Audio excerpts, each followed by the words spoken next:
नहीं, दिल्ली कैपिटल है। कोई दिल्ली कोई एक जो है ना कोई कस्बा नहीं है। और दिल्ली के अंदर बिल्कुल, और इसके पास ये रेड फोर्ट लाल किले के पास ब्लास्ट होना, मैं समझता हूँ कहीं न कहीं सिक्योरिटी की चूक है, इंटेलिजेंस की चूक है। इतना बड़ा खर्चा, इतना बड़ा वो जो है निजाम हमारे मुल्क का है, उसके बाद भी ऐसी जगह पर ब्लास्ट हो जाए तो अफसोस की बात है। मुझे बहुत अफसोस है, उन परिवार के साथ हमारी पूरी सहानुभूति है।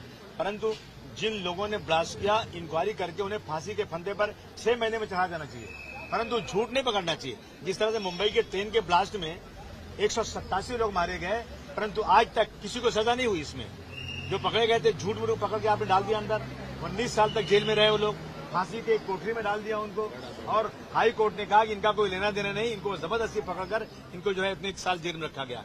ऐसा देश में नहीं होना चाहिए और किसी निर्दोष के साथ ऐसा न करो। अगर अपनी नाकामी को छुपाने के लिए किसी को पकड़ के जेल में डाल देना, मैं समझता हूँ ये बहुत बड़ा जो है बदतमीजी, नाइंसाफी है और जो है ये इनकी नाकामयाबी है, असफलता है डिपार्टमेंट की जो इस तरह करते हैं। और बहुत सही तरीके से इसकी इंक्वायरी होना चाहिए और इसको सजा मिलना चाहिए। आपको लगता है कि ये बहुत बड़ा इंटेलिजेंस फेलियर भी है सर?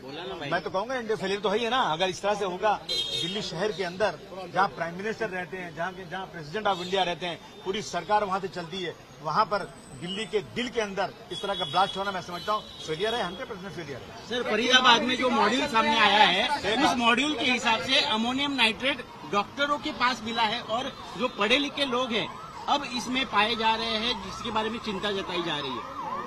बहुत अफसोस की बात है कि देश में ये चीजें हो रही हैं। आतंकवाद को खत्म करना पड़ेगा, लेकिन एक बात सुनिए कि जुल्म और नाइंसाफी की कोख से आतंकवाद पैदा होता है। जुल्म और नाइंसाफी खत्म होना चाहिए, आतंकवाद खत्म होना चाहिए। आपने सवाल उठाया कि बेगुनाहों को एक मिनट सर, आपने सवाल उठाया बेगुनाहों को पकड़ा जाता है और उनको सजा दी जाती है। आपके साथ भी इसी तरह से हुआ था, क्या कहना चाहेंगे? जी हाँ, मुझे पकड़ा गया था। तो मेरा कोई लेना देना नहीं था, मैं जानता भी नहीं था। 1 साल तक जेल में रहा। वो तो मेरे पास पैसे थे, मेरे घर वालों ने मेहनत किया, सुप्रीम कोर्ट में गए, भारतवर्ष के सबसे बड़े बड़े वकीलों को खड़ा किया, तो मैं 1 साल मुझे लगे अपनी बेगुनाही को साबित करने के लिए।